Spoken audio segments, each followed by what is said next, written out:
incomodar, incomodar. Incomodar, romper el silencio. Incomodar, incomodar, incomodar. Levantar nuestra voz ancestral. Incomodar, incomodar. Escupir la vergüenza que nos hicieron creer que era nuestra. Incomodar, incomodar, romper el silencio. Incomodar, incomodar, incomodar. Levantar nuestra voz ancestral. Es nuestro tiempo de actuar.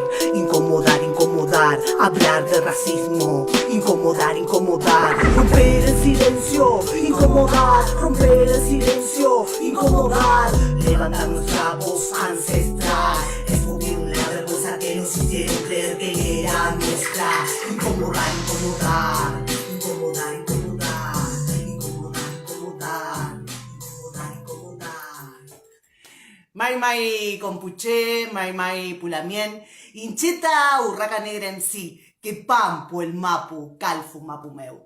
Hola a todos, hola hermanes, acá en un nuevo Incomodar, la verdad que agradecida por esta comunicación, por tener las herramientas para comunicarnos y compartir nuestra voz. El día de hoy vamos a hablar sobre las desapariciones forzadas. Y me voy a detener, antes de invitar al Lamien, Gustavo Figueroa, él es periodista mapuche. Antes de presentarlo al Lamien, me voy a detener para hablar sobre las desapariciones forzadas y dónde está el origen y el racismo que encubre toda esta práctica genocida. Como veníamos hablando en los otros ciclos de Incomodar, hablábamos siempre de lo que pasó en este territorio, en Calfu Mapu Meu, en Puel Mapu. En Puel Mapu sufrimos el genocidio que fue la campaña al desierto. Después de la campaña al desierto, necesitaron construir, hay un montón de lugares que fueron campos de concentración y cárceles. Por eso, hoy vamos a hablar de nuestros desaparecidos. ¿Dónde están nuestros desaparecidos de la campaña al desierto? Sabemos que la historia lo ha negado, lo ha ocultado. Sabemos muy bien que el genocidio impone el silencio y a raíz de ese silencio va construyendo olvidos y nuestras identidades van caminando sin saber quiénes somos. Así que me voy a detener en este momento porque vamos a vamos a traer al presente nuestro pasado, vamos a traer al presente nuestras ancestras y nuestros ancestros que han sufrido la desaparición y también que han sufrido el genocidio. Por eso agradecer justamente porque este presente va a ser reparador, porque nuestra palabra está fluyendo. Después de la campaña al desierto, en este territorio, necesitaron construir campos de concentración y me voy a detener porque hubo muchos campos de concentración a lo largo de este país que se construyó a través del genocidio. Uno de ellos fue Balcheta, Malargüe, bueno, hay un montón de centros que fueron cárceles para nuestros ancestros. Pero me voy a detener en este territorio donde estamos habitando, en Futahuarría. ¿Qué pasó acá en Futahuarría y dónde están nuestros desaparecidos? Esta práctica genocida empezó, ¿sí?, en la isla Martín García. Después de la campaña al desierto, necesitaron llevar a nuestras ancestras y a nuestros ancestros arrebatados de su territorio y los depositaron en la isla Martín García. No sé si se acuerdan que hace poco han descubierto fosas comunes en Canadá, ¿sí? Acá en la isla Martín García, abajo de la pista de aviones, de aterrizaje, hay un campo de concentración. Hay una fosa común de nuestras ancestras y nuestros ancestros. Ahí eran llevados y hacinados después de la campaña al desierto. Este lugar todavía no se ha, más allá de las investigaciones que saben todos que hay, no se ha investigado, no se ha excavado, justamente porque el racismo todavía oculta la violencia y el genocidio que sufrieron nuestro pueblo en la campaña al desierto. Así que me voy a detener acá porque nosotros hablamos de nuestra historia, ¿sí? Pero no desde un lado intelectual. Por eso lo vamos a tratar con respeto, porque justamente en estos lugares fueron hacinados y fueron también expuestos a enfermedades, principalmente la viruela, donde intencionalmente se enfermaba a nuestras ancestras y nuestros ancestros con mantas contaminadas. Sabemos muy bien cómo se maneja el genocidio y cómo se utilizó la enfermedad como herramienta de exterminio. Después de la isla Martín García como centro de detención, se repartían a nuestros ancestros y a nuestras ancestras en otros lugares. Uno de esos lugares fue Retiro, donde hoy hay un montón de movimiento, están todas las estaciones de los trenes. Ese lugar también fue un lugar de detención forzada, donde ahí se repartían principalmente a las lamien y a las niñeces, donde iban las familias civilizadas y nobles y ricas de Buenos Aires a apropiarse de las infancias como servidumbre. Esta práctica, que uno puede ser de esa gente aristocrática y bien educada, ¿no? Nos tomaban a nuestros ancestros y nuestras ancestras todavía niños y niñas como objeto de poder y como objeto de servidumbre. Entender que nuestros ancestras y nuestros ancestros fueron víctimas de prácticas genocidas y esas desapariciones forzadas todavía hoy las estamos buscando. Los registros no tenemos acceso. ¿Y dónde poder buscar? ¿A dónde están? Sabemos muy bien que la ciudad de Buenos Aires, Futaguarría, Buenos Aires, fue un lugar principal donde se repartieron a muchos de nuestras ancestras y nuestros ancestros. Y nos hacemos una pregunta. ¿Qué pasó con ellos, con ellas? ¿Cuáles fueron su forma de vida y su linaje? ¿Dónde han quedado? Por eso estas prácticas de desapariciones forzadas tienen su raíz en el genocidio de nuestro pueblo. Por eso, como el tiempo no es lineal, el tiempo es circular y todo se vuelve a repetir, en nuestro presente todavía están vigentes las prácticas de desaparición como forma de genocidio. Y nos preguntamos por qué nuestras identidades ancestrales todavía viven como si fuera una historia sin fin esta práctica de desapariciones forzadas. Y voy a hacer un paréntesis acá porque hay una película como documental que habla sobre la isla Martín García. Pero me voy a detener en un fragmento de un lamien que lee una carta de un lamien que estaba ahí en cautiverio. Así que, si el lamien me pasa, vamos a escuchar este relato que habla de un lamien que estaba ahí prisionero.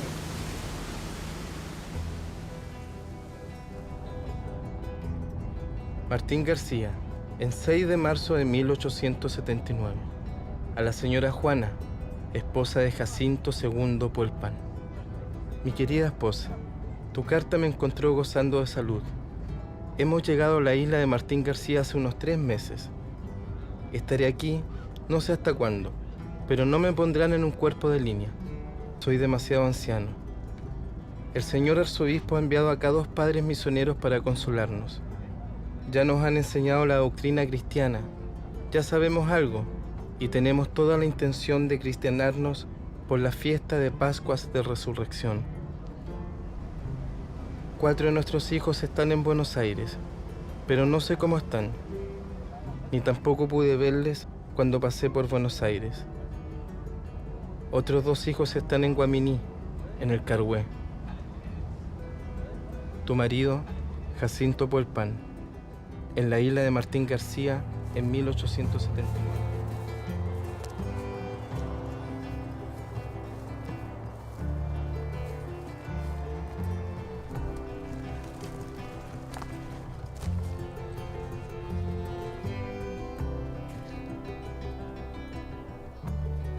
La carta de Jacinto Puelpán nunca llegó a su esposa. Permaneció por más de un siglo en los archivos de la Armada Argentina. Hoy nos sirve de muestra para entender cuánta gente habrá perdido aquí para siempre la vida, la familia y la posibilidad de reconstruir su historia.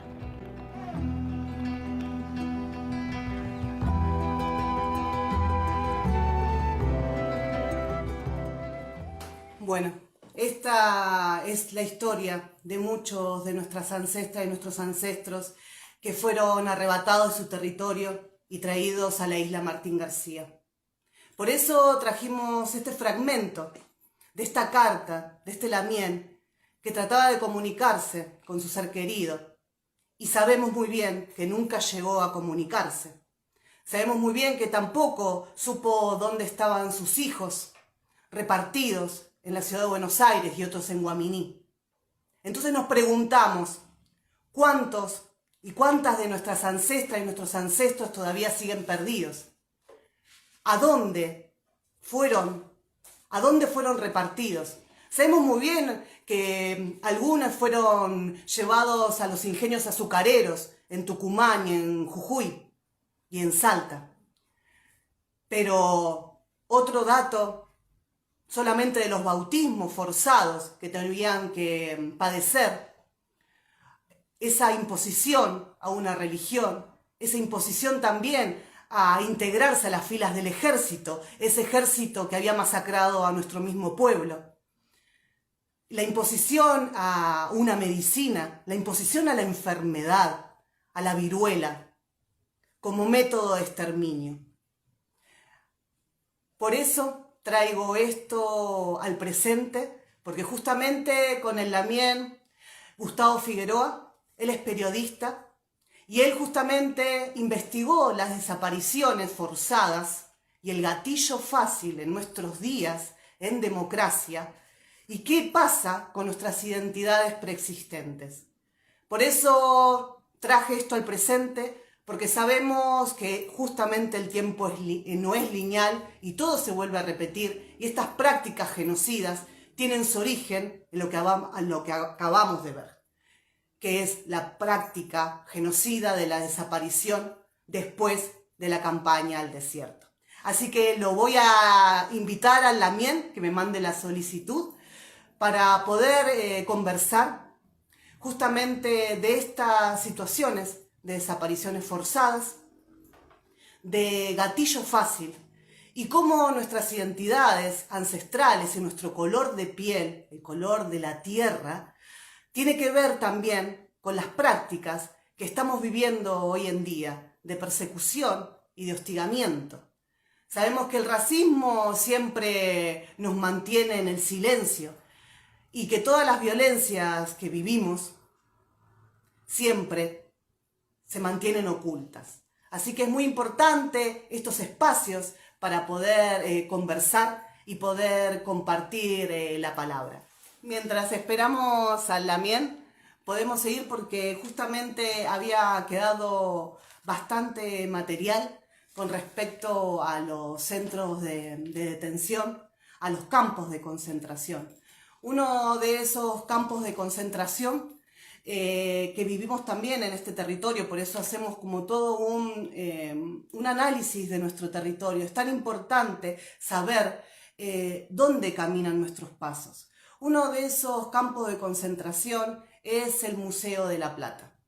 El Museo de la Plata, en sus orígenes, fue un lugar donde antropólogos y conocedores, ¿no?, de la ciencia se dedicaron a investigar a nuestro pueblo. Pero esas investigaciones fueron bajo el genocidio de la campaña al desierto y la complicidad con el ejército. Muchos que estaban en territorio estuvieron en territorio comprando y traficando cráneos de nuestras ancestras y nuestros ancestros. Después de haber arrebatándonos de los territorios, quedaron ese vacío lo llenaron con su violencia. Y desde ahí empezaron a traficar con los cráneos de nuestras ancestras y nuestros ancestros. Por eso sabemos que en el Museo de La Plata no solamente están los cráneos de los Toqui, ¿sí?, que ellos obviamente que los querían como un trofeo de guerra, sino que hay un montón de cráneos y de objetos de nuestras ancestras y de nuestros ancestros ahí. Entonces nos preguntamos, ¿no?, en estas situaciones, ¿qué es lo que construye el conocimiento occidental? El Museo de La Plata se jacta de ser un lugar de conocimiento, ¿sí?, y sin embargo fue un lugar de tortura, fue un lugar de esclavitud para nuestras ancestras y nuestros ancestros. Compartir esto es también romper con el silencio. Hay una complicidad dentro también de lo que es la educación. Esta educación que nos impusieron, ¿sí?, como una solución a lo que fue el exterminio. Ese exterminio que nos construyó a nosotros en una identidad de que éramos sucios, que éramos pobres, que éramos personas incultas a las cuales había que civilizar. Entonces, entender que toda esa construcción de nuestra identidad nos fue formando y fue formando toda una sociedad para vernos de una determinada forma. Esa forma que nos dio, que nos empezó a moldear, es el origen del racismo. La sociedad en la que vivimos es una sociedad que se generó bajo ese genocidio. Entender por qué no se habla, por qué todavía en el Museo de La Plata se paga una entrada para ver ese genocidio. Imagínense, después de la campaña al desierto, todos nuestros ancestros y nuestros ancestros puestos en exhibición, puestos al servicio de la ciencia y a la investigación. Todavía hasta ahora nos están investigando. Todavía hasta ahora escriben libros y se apropian de nuestra identidad. Se apropian de nuestra lucha y se apropian también de cada palabra. Ahora sí, vamos a invitar a Lamien. Ay, Lamien. Mari Lamien. Mari Lamien. Qué bueno verle, qué bueno que podemos compartir la palabra, que podemos hacer este Nutram. Sí, parecía que siempre la tecnología ahí está jugando su lugar. Tiene mucha presencia la tecnología. Pero bueno, acá estamos. Acá estamos, Lamien. La verdad, una alegría poder compartir esto y bueno, más o menos estuve haciendo como una introducción, llevando como a la raíz, ¿no?, del tema que vamos a hablar, que son las desapariciones forzadas, que es el gatillo fácil, y cómo tienen que ver con nuestras identidades preexistentes.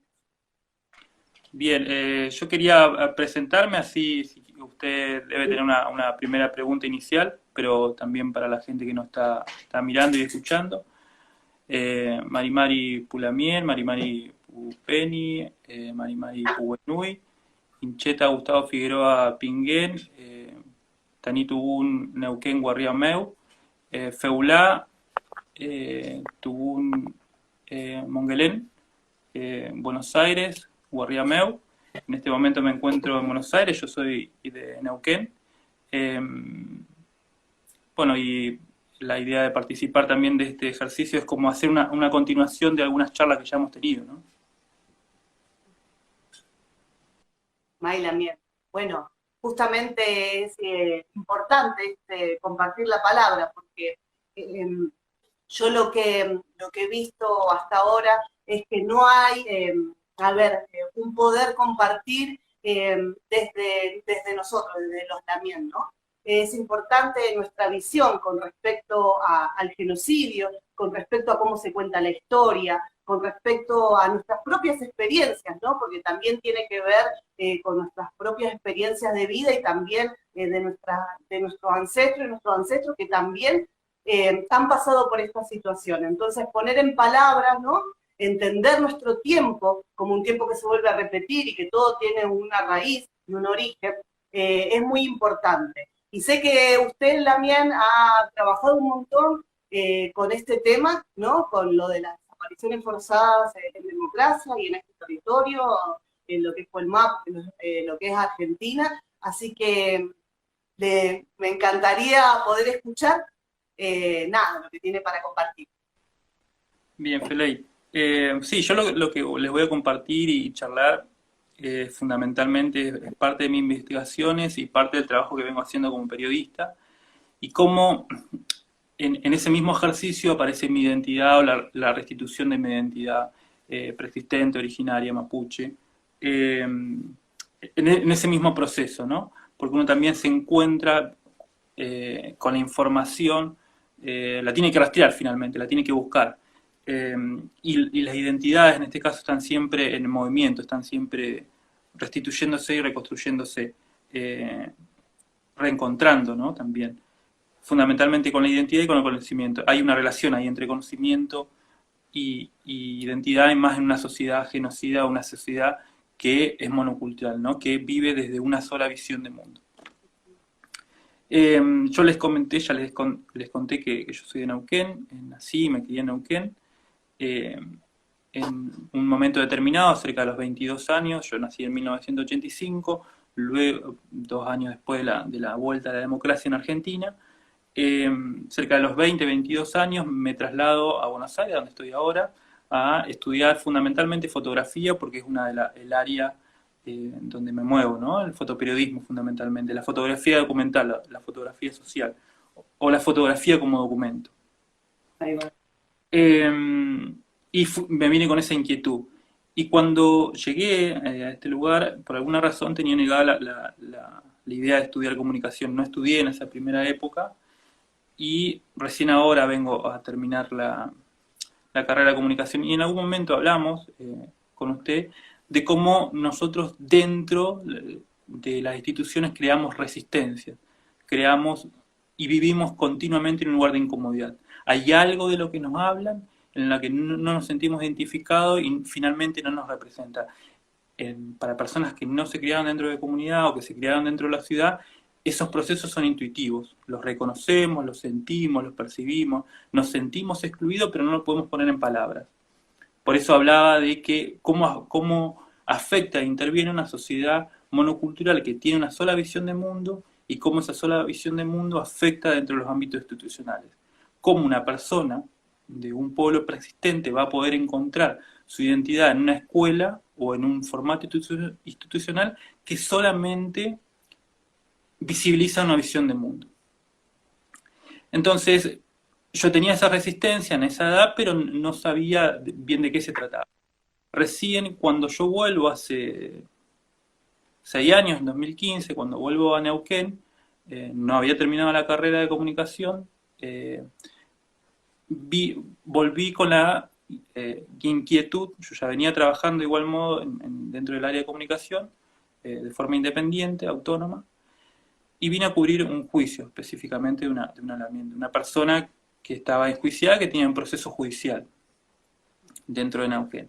Y en ese ámbito me volví, o en ese contexto, me volví a encontrar en 2015 con otros casos que seguían estando impunes. Por ejemplo, el caso de Sergio Ábalos. El caso de Sergio Ábalos, un joven que nació en Picún-Leufú, que fue a estudiar en Neuquén, y que en un momento, en un día que salió a bailar con un grupo de compañeros, desapareció en un boliche bailable. Ese caso, yo cuando me vine para Buenos Aires, estaba impune. Cuando volví, casi 10 años después, seguía impune. Y después de ese caso, encontrarme con los familiares, me empecé a encontrar y a documentar y a registrar y a escribir de forma gráfica y también fotográfica. Me encontré con otros casos de desapariciones forzadas. El caso de Daniel Solano, el caso de Carlos Paineville, casos en los que participé, en los que trabajé, en algunos incluso como muy de cerca, siguiendo las investigaciones, o sea, prácticamente como perito de parte. haciendo las fotografías como un material documental que después se incorpora a la causa. Y en ese proceso entonces iba haciendo como tres grandes etapas: la parte comunicacional, la parte jurídica, porque tenía que leer las causas y tenía que informarme cómo contempla, o si es que lo hace, el sistema jurídico las identidades preexistentes. Y ese es el primer interrogante. Los procesos judiciales para la gente que fue víctima de un gatillo fácil o una desaparición forzada en Argentina, ¿contempla las identidades preexistentes? ¿Cómo las contempla? ¿Cómo es analizado en el historial de violencia de esas personas su identidad preexistente? ¿Tiene sentido, es eje pensar este interrogante en una sociedad o en un país que nació y se forjó dentro de un genocidio? Es decir, el Estado Nacional Argentino nace como un invisibilizador, pero también como alguien que persigue a los pueblos preexistentes. Entonces, ¿de qué forma esa persecución hoy está en nuestros días? Sergio Ábalos, cuando yo me encuentro, aparte de encontrarme con mucha complicidad por parte del Estado, con muchos elementos que hablan de cómo los fiscales actúan en las causas de desapariciones forzadas, o sea, actúan en defensa de las instituciones policiales y en función de la misma institución estatal, me encontré con datos que tienen que ver con las identidades preexistentes. Es decir, un joven que nace en Picunefú, en un lugar que tiene nombre mapuche, en una provincia como Neuquén, que tiene una historia familiar que es innegable con respecto a los pueblos preexistentes de esta tierra, de este territorio, de ese lado del territorio. Pero fundamentalmente me encontré con un hecho que cualquier persona cualquier persona que esté dentro de los derechos humanos, que siga estos procesos, estas causas. Hace un ratito vengo de la conferencia de prensa que dio Cristina por la desaparición de Facundo Castro, acá en Buenos Aires, dentro de la amnistía. Cualquier persona que visibilice y encuentre estos casos puede confirmar esto. En un momento determinado, no hace mucho tiempo, se colgó una bandera, se armó una bandera, como una especie de pasacalle, para visibilizar todos los rostros de desapariciones forzadas que han habido, por lo menos los más visibles, en los últimos 10, 20 años. Todos esos rostros que estaban ahí son jóvenes morochos, o sea, de piel oscura, ojos achinados, y sin embargo, Sergio Ábalos, Luciano Arruga, Carlos Paineville, Daniel Solano, el mismo Facundo Castro, todos esos rostros, a pesar de esa característica, por alguna razón histórica, que ahora la vamos a intentar desarmar, son visibilizados y mencionados y descritos como víctimas por su condición de clase, ¿no? Estas personas padecen todo tipo de violencias o un historial de violencia por su condición desfavorable económicamente. Pero por ninguna razón está evidenciado ni comunicacionalmente, ni culturalmente, ni históricamente, que esos jóvenes cargan en su piel, en su cuerpo, una identidad preexistente. Y que esa identidad preexistente es también parte de la causa de la persecución étnica. En un lugar en donde, por ejemplo, había una ley en que con el pueblo Sheckman los perseguían a determinadas personas para exterminarlos concretamente, pero daban a cambio de una oreja o de un pezón libras esterlinas. Época de campaña del desierto. Digo, eso pasó acá. Y acá hay un dato importante que yo voy mezclando datos técnicos dentro del periodismo, datos técnicos dentro de la instancia jurídica y también experiencias personales, ¿no? Como esos tres elementos siempre van a estar en mi relato. En el documentalismo, cuando uno hace documental, tanto en cine como en fotoperiodismo, siempre nos enseñan que uno no puede emitir hechos o materiales documentales que ya existan. Es decir, si yo voy a hacer un documental sobre la dictadura militar, de la última dictadura militar de 1976, yo no puedo omitir los documentales que ya han salido, porque no voy a decir lo mismo que ya han dicho.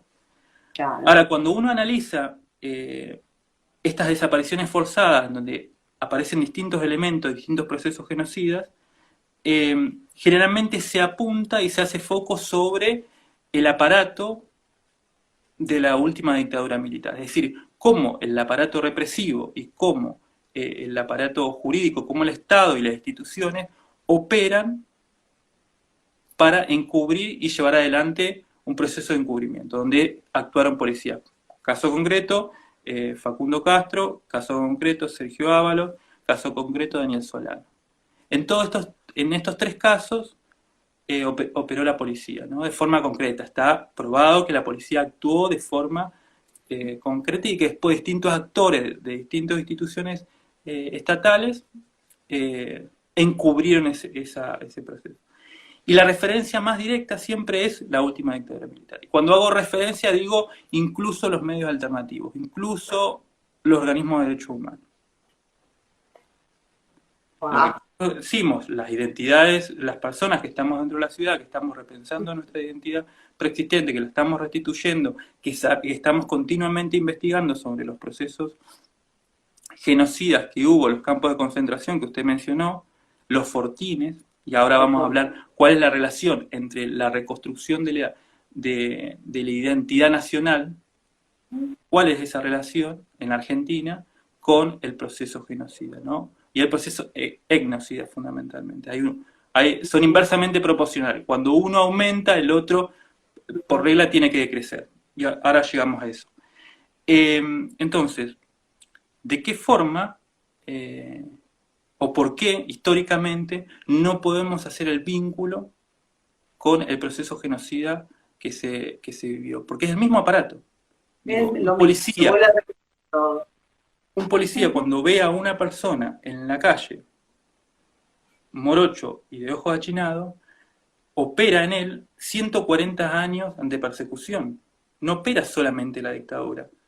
Y que yo diga que operan 140 años de persecución étnica no quiere decir que no reconozca que a determinadas personas las persiguen por su condición de clase o por su identidad, o por sus ideas ideológicas, su posicionamiento ideológico. No estamos diciendo eso. Estamos diciendo que hay que hacer las dos lecturas. Y más cuando tenemos hechos tan concretos y tan evidentes, ¿no?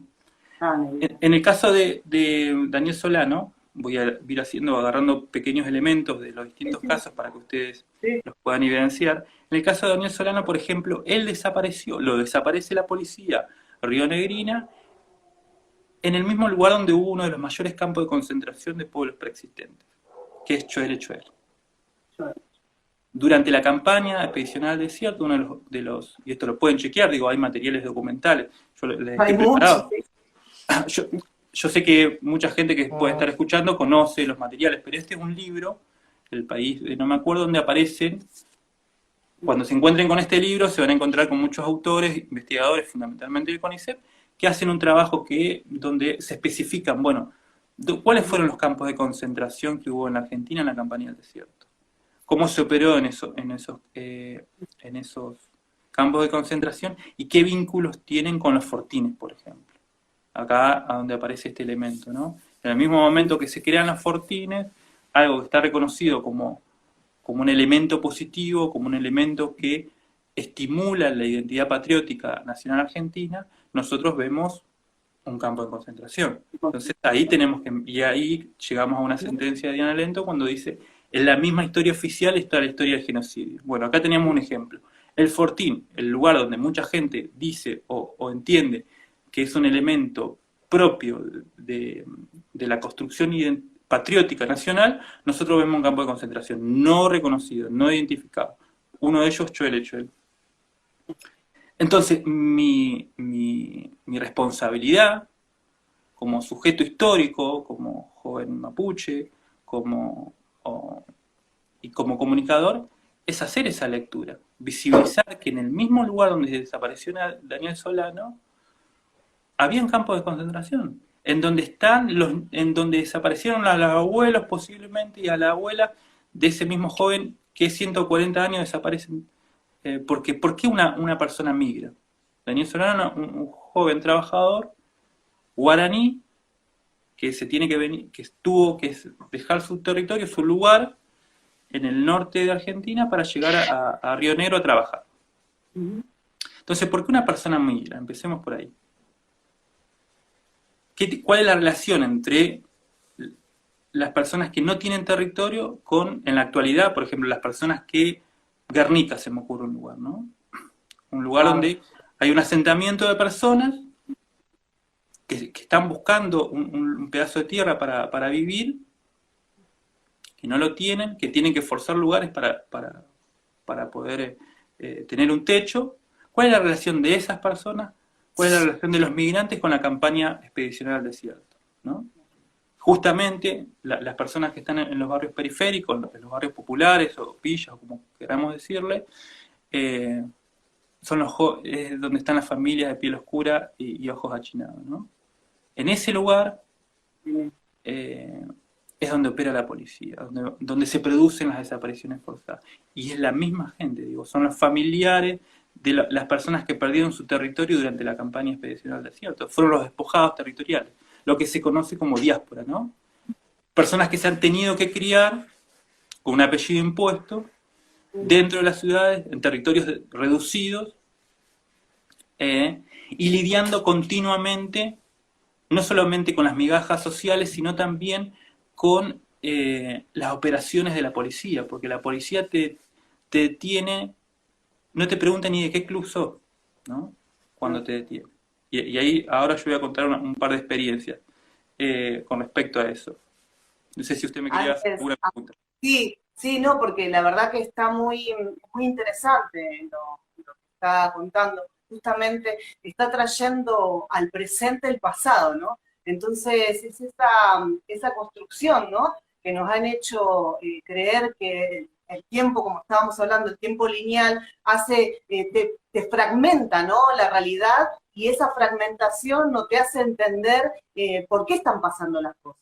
Entonces es muy importante esta visión que tenemos nosotros, con respecto al tiempo circular, al tiempo espiral, ¿no? Porque eso te da certezas, ¿no? De cada situación, de cada evento que está pasando. Entonces entendemos muy bien por qué ocupamos los lugares de la periferia, por qué estamos en situación de pobreza, ¿no? La otra vez estaba hablando con una lamien y como que entendíamos y la certeza de por qué siempre se nos asocia con la servidumbre a nosotros que tenemos el color de la tierra, ¿no? En la piel. Entonces entender ese lugar, ¿no? De inferioridad que nos puso el genocidio, es también entender por qué los tratos, eso es lo que decía, es muy interesante con respecto a la violencia policial, ¿no? Cuando ejerce la violencia un policía hacia nuestras identidades preexistentes, tiene que ver con todos esos 125 años hacia atrás, ¿no? Y yo creo que esas certezas ya es como que sabemos qué pasó, y que ya no vivimos en una confusión o en un olvido que justamente es reparador con respecto al genocidio, ¿no? Así que, bueno, nada, eso también. Quería hacer en el medio esa aclaración porque la verdad es muy importante que se pueda entender, ¿no? Y que podamos compartir esta forma de conocer nuestra realidad. Baño la miel y aproveché para tomar agua. Y retomo. Y justamente con esto que dice usted, con algo que sí están, que lo sabemos, que es la aportación de rostro, como dice López Peña acá dentro de la publicación en vivo. Claro, pero esa aportación en rostro siempre está vinculada a una condición de clase, como si el color de piel estuviera definido porque nuestros abuelos y nuestros abuelos eran pobres. Y eso no es así. Es una locura pensar eso. Nosotros no tenemos el color de piel que tenemos por una herencia de clase. Nosotros tenemos el color de piel que tenemos y los rasgos que tenemos porque tenemos una identidad preexistente. Pero en un Estado, en una sociedad que ha creado una historia oficial en donde aparentemente acá no vivía nadie, es posible que incluso personas con buenas intenciones, personas dentro de los derechos humanos, hagan esa asociación. La persona que tiene estos rasgos y que ha desaparecido de los barrios populares es desaparecido y tiene esas formas de violencia porque, bueno, tiene una inferioridad económica y hay una puja de poder entre un opresor y un oprimido. Y eso es un tanto imparcial la lectura, ¿no? No es del todo completa, ni históricamente ni en términos identitarios tampoco. Entonces, cuando uno empieza a repensar las identidades en general, una de las primeras cosas, y también seguramente me estarán de acuerdo con esto, es que empieza a reconocer el historial de violencia. Por ejemplo, en los femicidios, el acto final, el acto de asesinamiento, un ahorcamiento, por ejemplo, de un hombre hacia su compañera o su pareja, es el acto final de un largo historial de violencias que hubo previamente al asesinato. Previamente el opresor o el femicida le revisaba el celular, no le dejaba que se junte con los amigos, no le dejaba que se junte con los familiares, la celaba, le decía cómo se viste. Todo ese historial de violencia es parte de poder repensar nuevamente las identidades, en este caso la identidad de género, la violencia de género. Ahora, dentro de la historia de la identidad preexistente también hay una historia de violencia. También hay algo que existe dentro de las instituciones que habilita a los agentes estatales, en este caso los policías, a violentar a determinadas personas por el solo hecho de ser. Hay personas en la sociedad argentina que son violentadas por el solo hecho de ser. Y acá Daniel Feldstein, que recomiendo los libros de él, hace una diferencia entre politicidio y etnocidio, o politicidio y genocidio. Es decir, hay personas, fundamentalmente en la última dictadura militar, que fueron perseguidas por su forma de pensar, por su posicionamiento ideológico. Eso es el politicidio. Ahora, en los genocidios, o en los etnocidios, a las personas se las persigue por el solo hecho de ser. Por eso digo, por ejemplo, a Facundo Castro ni siquiera se le preguntó de qué club era. Se lo persiguió por su solo hecho de ser. Y yo le voy a contar alguna experiencia que yo he tenido, porque es parte del ejercicio. Empezar a reconocer en nuestras identidades, en nuestra historia, en nuestro pasado, cómo esas formas, esos gestos deshumanizados y esos gestos de etnocidad están incluso en nuestra propia historia. Hay un recuerdo que tengo en la adolescencia. Yo me crié en un barrio popular de Calle de Tierra, cerca del río Limay, en Neuquén, y recuerdo una vez que cuando salí me fui al centro, como ir al pueblo, como ir a un lugar un poco más alejado del barrio, iba caminando cerca de las 7 de la tarde, estaban cerrando los locales, y yo iba caminando muy tranquilo, iba solo, y dos personas que estaban cerrando el local habían apoyado una de ellas, la cartera en el piso, y mientras cerraban el local, la otra le dijo inmediatamente a la compañera que agarre la cartera. Yo venía relativamente lejos y me estaba interpelando a mí, yo escuché lo que estaban diciendo. Y ese gesto a mí me quedó en el tiempo y lo vine a repensar ahora, ¿no? ¿Qué cosas habían en mi persona para que ella vinculara o se sintiera en riesgo, ¿no? ¿Qué cosas asoció esa persona? Otro recuerdo, no recuerdo, sino cosas más cotidianas que me han pasado en los últimos años, es que, por ejemplo, cuando voy a un local, me sigue pasando inclusive. Yo creo que sé eso. Me meto en un local a comprar, en una despensa, por ejemplo, de barrio, me pasó 1 o 2 veces, y hay un grupo de personas atendiendo, hay una persona atendiendo y hay un grupo de personas por atender, que todavía no han sido atendidos. Yo ingreso y en el mismo momento que ingreso se empiezan a poner incómodas las personas y el tercero, la persona que atiende, elige por alguna razón atenderme a mí primero para no quedarse solo después conmigo. Y las personas que están ahí presentes asienten, entienden. Nadie explica nada, nadie explica la hay una complicidad así como... Hay algo tácito hay un arreglo tácito que permite que esa situación siga ocurriendo y nadie protesta. Otra situación que también me ha dado, yo doy clases particulares, siempre me he manejado de forma independiente y autogestiva, y me ha tocado muchas veces ir a edificios a dar clases particulares. Y recuerdo que una vez, por ejemplo, estaba esperando, toqué el timbre, me quedé en en el hall, te espera, no había entrado al edificio todavía, esperando que la persona que yo le iba a dar clase me abra la puerta y yo poder subir. Y vino el conserje, y el conserje me vio que estaba ahí, y no solamente que no me dejó entrar, a pesar que yo le expliqué que venía a dar clase, sino que no salió hasta que yo no me moviera o alguien no me viniera a buscar. Entonces, todos esos gestos, todas esas formas que hoy puedo entender que son gestos de racismo, constituyen también la historia de los jóvenes que han sido desaparecidos de forma forzada o han sido víctimas de gatillo fácil. Hay un historial de violencia previo a ese acto deliberado, a ese acto extremo, a ese acto final que es quitarle la vida a la persona. El problema es que todos estos gestos deshumanizados, estos gestos de violencia, estos gestos etnocidas no están problematizados, no están discutidos, ni siquiera están visibilizados, pero están. Y algunos me dicen, no, pero bueno, es porque uno anda mal vestido, porque bueno, uno reúne ciertas características porque andas con la gorrita puesta o andas con ropa deportiva, entonces...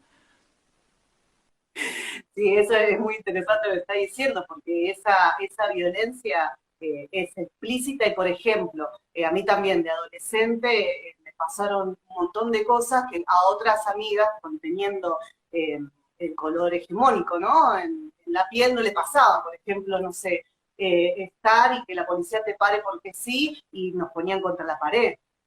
Y la verdad yo iba y lo contaba a mis amigas y decían, ay no, qué exagerada, ¿por qué? ¿Y ustedes qué estaban haciendo? ¿No? Entonces empezaba todo ese cuestionamiento, ¿no? Porque cuando uno empieza a denunciar, empiezan los cuestionamientos, era lo que usted dice, Lamien, ay, ¿por qué te pones esa gorra? O no te vistas toda de negro porque llamás la atención, o las personas cruzaban la calle porque les daba miedo. Imagínese, Lamien, yo soy una mujer, ¿no? Me leen como una mujer, pero sin embargo...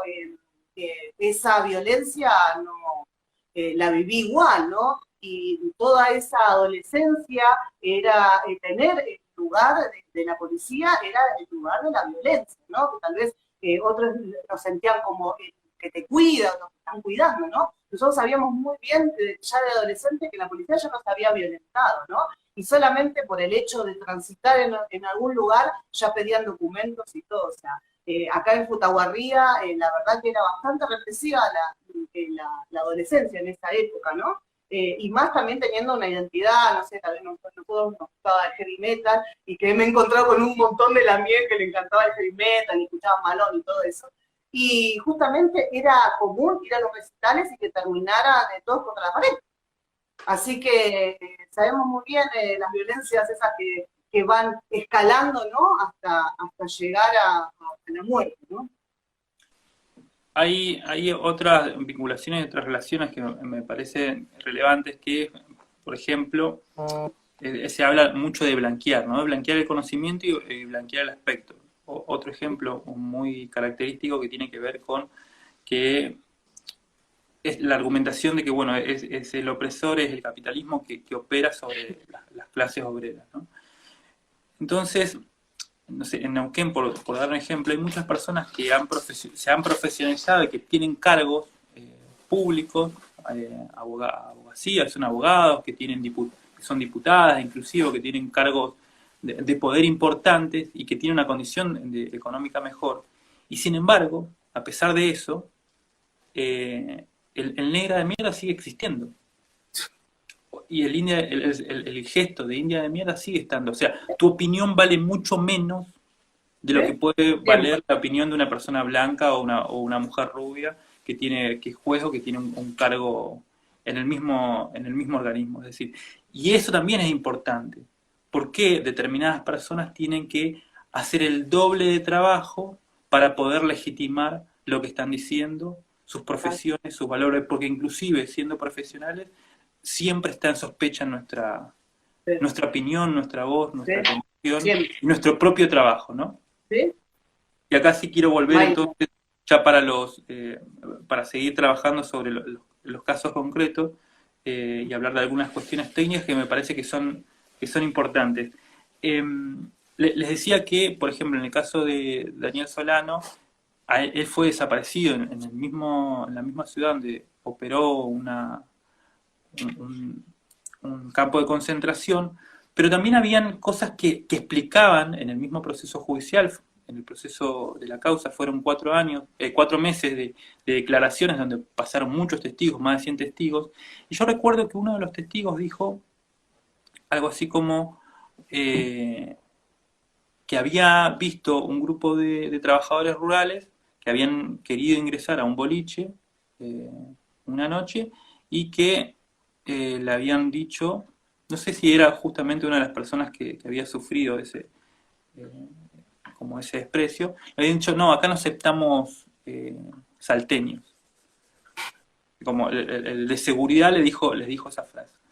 Y muchas personas a la vez, testigos, hablaban de cómo es el desprecio hacia el trabajador rural. Y uno lo puede ver en Neuquén y en Río Negro, ¿no? Yo me he criado en Neuquén y he visto los trabajadores rurales casi toda mi vida y cómo viven, ¿no?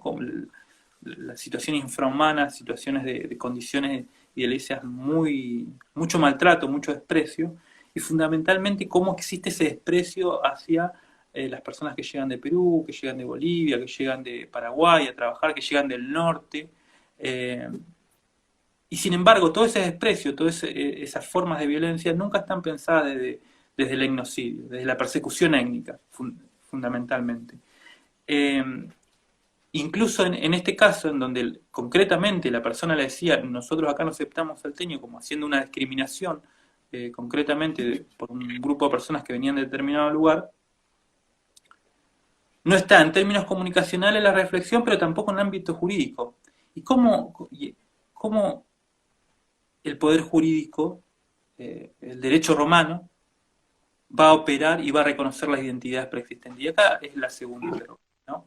¿Cómo reconoce nuestro sistema jurídico las identidades preexistentes en estos casos de violencia? Violencia en los casos de gatillo fácil, en los casos de desaparición forzada.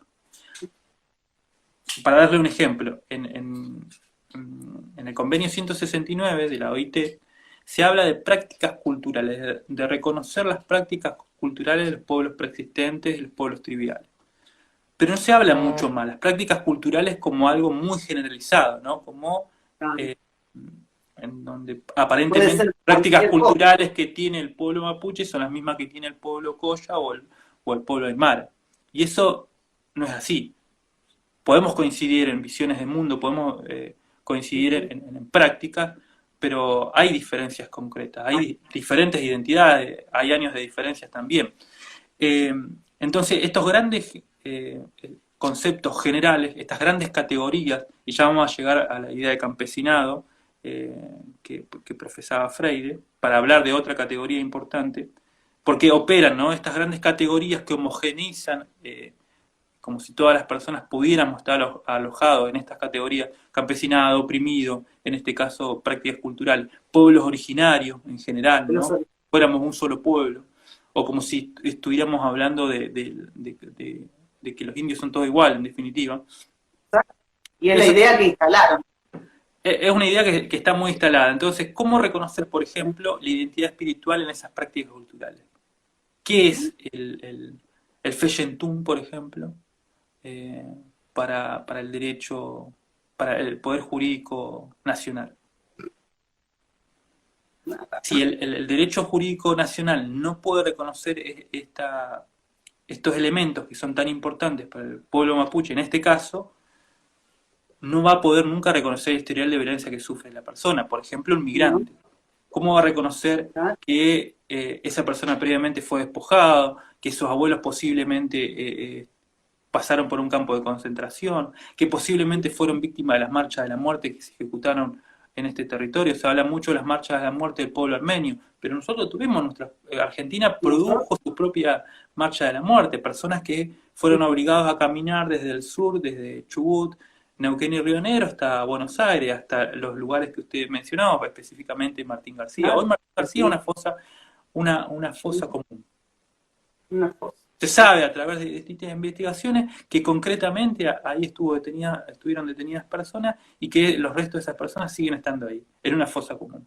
Sin embargo, los archivos no se abren, sin embargo las investigaciones no conducen hacia el lugar, y sin embargo en términos comunicacionales seguimos omitiendo que los jóvenes en la actualidad, que transitan los barrios populares, son violentados en un etnocidio que nunca se detuvo. ¿Sí? Siguen sufriendo los mismos tipos de violencia que sufrían sus antecesores, sus abuelos, sus abuelas. Entonces, en ese contexto, tampoco se puede identificar que esas personas cargan apellido impuestos. ¿Cómo reconocer, cómo el derecho jurídico actual que tenemos va a reconocer que previamente a la desaparición de esa persona, toda su familia sufrió todo ese tipo de violencia? Vejaciones. ¿Qué es lo que habilita a un agente policial a entender que por esa persona no se va a preocupar nada? Y estamos hablando de las personas que son denunciadas, las personas que han habido un proceso jurídico, que se han hecho conocidos los casos. Si nosotros, por ejemplo, nos metemos en el norte de Neuquén, dentro del pueblo Cuom, vamos a encontrar relatos en donde fundamentalmente en una comunidad, en un pueblo que se llama Orán, encuentran a personas, mujeres, jóvenes, que son asesinadas, violadas y dejadas en la calle, prácticamente. Y esos casos no son visibilizados, no son problematizados. No sale a ningún lado. Y son personas que corresponden y que están concretamente en una comunidad en una situación de hacinamiento. Las villas son hacinamientos. Las mismas aldeas, le decían en la campaña del desierto, las mismas aldeas que usaban en la campaña del desierto para alojar a las personas que habían sido despojadas de su territorio, se las definía aldea y vivían en las mismas condiciones que hoy viven sus nietos y sus bisnietos dentro de las villas miserias. Es exactamente lo mismo. Exacto. ¿No? Eso es muy bueno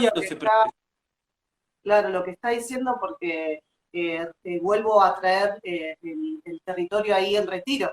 En Retiro ahí fue uno también, un campo de concentración, que queda, justamente estaba el Hotel de Inmigrantes, el antiguo Hotel de Inmigrantes, ¿no? El que está todavía en pie ahora, está atrás del ferrocarril Belgrano, y justamente toda esa zona está siendo violentada hasta el día de hoy, porque también hay una villa, y justamente ahí se expresa toda esa misma violencia que estaba hacia 125 años atrás, o sea, y cómo es muy importante esto, lo que estamos hablando, Lamien, de cómo el tiempo y la violencia se representa también en lo territorial, ¿no? En nuestros territorios.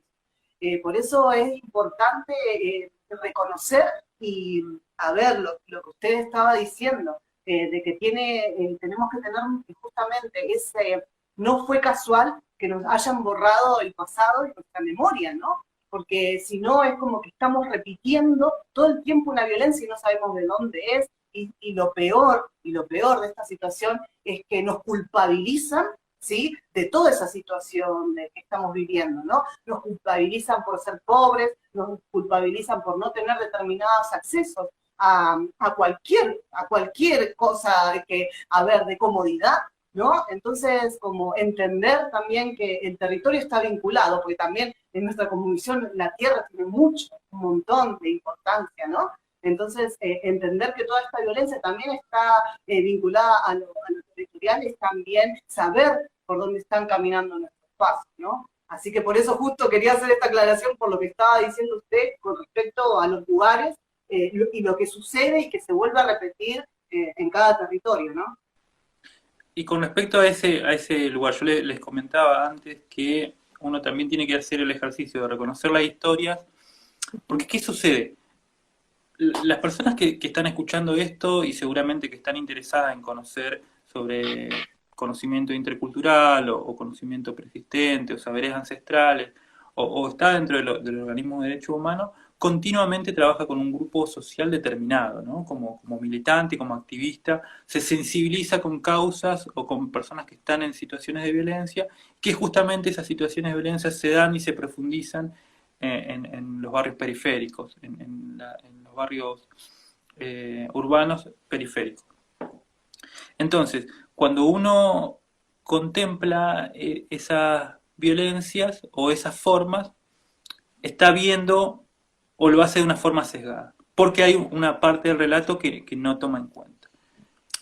Y acá no es culpa de nadie, digo, hay un proceso histórico para que eso suceda, hay razones históricas para que eso suceda, para que tengamos ese sesgo. Y usted menciona, por ejemplo, el Hotel de los Inmigrantes. El Hotel de los Inmigrantes funcionó dentro de la campaña expedicional de Desierto y la construcción del Estado Nacional de forma tal que sustentó y posibilitó la consigna hay que repoblar la Argentina. Era un escenario que era visto de forma, y sigue siendo como un monumento positivo a la construcción de la identidad patriótica nacional.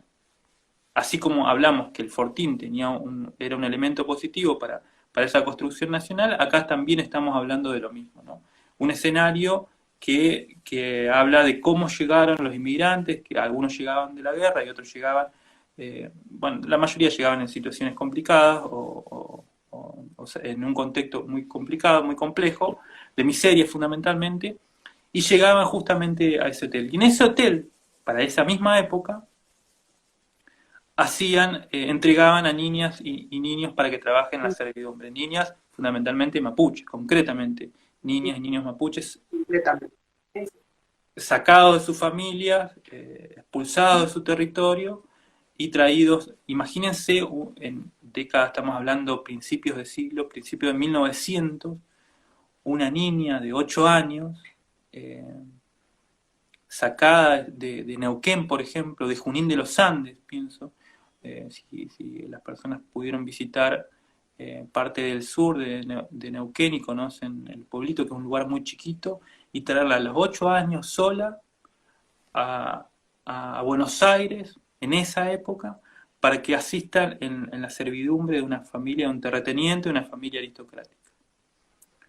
Pensemos las cosas que ha tenido que padecer esa persona, esa niña, durante su experiencia de vida, su corta vida. Y en el caso que esa persona haya sobrevivido, esa persona seguramente sobrevivió con un apellido impuesto. Esos apellidos impuestos generalmente son españoles. Y siempre los menciono porque es importante que uno repiense eso. Las personas que tienen apellidos como Hernández, Fernández, Silva, Calderón, Díaz, Figueroa, López, todas esas personas que tienen apellidos españoles, que no tienen familia en Europa, que nunca vieron un documento de los supuestos viajes que hicieron sus abuelos escapando de Europa, escapando de Francia, de España, y coinciden con una historia de violencia como la que estamos mencionando, y coinciden con los rasgos que estamos mencionando, deben preguntarse sobre su propia identidad. ¿Por qué hay una parte importante de la sociedad argentina que tiene familiares que no se conoce el pasado? Que uno puede llegar hasta la abuela, y no sabemos porque no quería hablar, le da vergüenza, no sabe, porque nunca nos contaron. Porque hay una parte de la sociedad argentina que tiene ese relato. Hay una parte de su proceso histórico, de su árbol genealógico, que no puede construir. Puede reconstruir la parte aparentemente europea, pero no puede reconstruir una parte que nunca decretamos o confirmamos que es originaria. Nosotros lo podemos decir con certeza. Hay una parte de nuestra familia que es originaria, que es de este territorio, y que carga con distintas formas de violencia. Y cuando llegamos a esos interrogantes y llegamos a esas conclusiones, también es oportuno entender que una identidad no debe subsumir a la otra. Nosotros no es que tenemos dos identidades con esta idea del mestizo, ¿no? De la construcción del ser mestizo, que tiene dos identidades y que una subsume a la otra aparentemente y que nosotros tenemos que elegir la que es más favorable. Y la otra anularla completamente. Deberíamos preguntarnos, si somos mestizos, ¿llevamos plenamente y desarrollamos plenamente esas dos identidades en la vida social, cultural, histórica, política? ¿Por qué no las podemos desarrollar las dos en igualdad de condiciones? ¿Por qué no las podemos desarrollar plenamente? ¿Por qué de una sabemos un montón y de otra no sabemos nada? Y Y estamos ahí hablando... yo creo, ahí, perdón, Lamien, pero yo creo que eso es como, la certeza más grande que hay de que hubo un genocidio. Por eso cuando es como que llegamos hablando, ¿no? Llegamos a una misma raíz todo el tiempo, ¿no? Estamos hablando de genocidio. Pero parece que hay que explicarlo, ¿no? Porque realmente, a ver, lo que yo siento es que hemos vivido en una ilusión, nos han hecho vivir en una ilusión, como en un sueño, ¿no? Que de repente nos damos cuenta que nuestro linaje o nuestro árbol, por decirlo genealógico, como algunos lo pueden nombrar, llega muy corto, llega tal vez hasta una abuela, ¿no? Y yo me ponía a pensar, ¿no? Los reyes y todo, la nobleza, tienen hartos árboles genealógicos que pueden llegar, no sé, hasta el tatara, a saber de qué linaje, y todo lo tienen escrito, hay documentos y todo eso. Y yo en un momento cuando estaba recuperando mi identidad, empecé a ver eso, ¿no? Qué desigualdad que hay cuando uno empieza a querer rastrear su linaje, mi abuela, tu tatarabuela, tu bisabuela, y no se sabe. Entonces es evidente y es clarísimo, que está ahí, que hemos vivido un genocidio. Entonces, a mí la pregunta, ¿no? Con respecto a todo lo que estamos hablando, es por qué, ¿no? No se entiende que pasamos un genocidio. Tiene que ver con ese olvido impuesto, ¿no? Que también yo creo que con todo este neutral que estamos teniendo, esta charla, estamos reparando, ¿no? Reparando ese olvido impuesto para entender realmente que hay toda una sociedad, ¿no? Porque no solamente en nuestras identidades, hay toda una sociedad que ha sufrido un genocidio y que estamos cortados, ¿no? Entonces entender ese que nos han cortado y también que nos han impuesto una fragmentación de la realidad, este tiempo lineal, también ha generado ese olvido y que realmente estemos viviendo en una ilusión que todo el tiempo estamos pensando que somos de otro lado, cuando el espejo te está diciendo, a ver, vos sos de acá, tenés el color de la tierra en tu piel, y evidentemente no hay otra cosa más que explicar, ¿no? Pero cómo es necesario esta conversación para entender justamente y llegar al mismo punto y a la misma raíz que es el genocidio. Hay que entender fundamentalmente que nosotros no somos los visitantes acá. Hemos vivido toda la vida como si nosotros tuviéramos que pedir permiso para vivir y vivir a nuestro modo, al modo que tienen los pueblos preexistentes. El pueblo nació mapuche, según su calendario, hace 12.489 años que vive. Y tenemos que pedir permiso para defender al agua, para vivir de una forma ordenada, con los elementos de la naturaleza, y sin que esos elementos... Transitar por un territorio. Para poder vivir en nuestro territorio, para poder... tenemos que pedir permiso para traer a la misma gente que a nuestro antiguo, a la gente antigua que todavía está en el Museo de la Plata, que fueron asesinados, que siguen estando ahí como museo.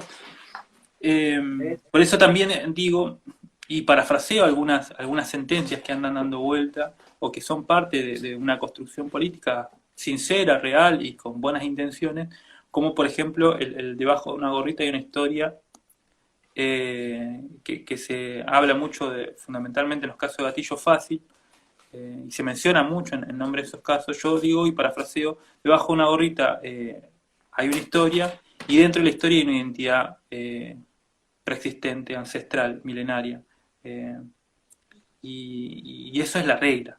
Digo, todos los casos que yo he mencionado, y puedo seguir mencionando más, son la regla.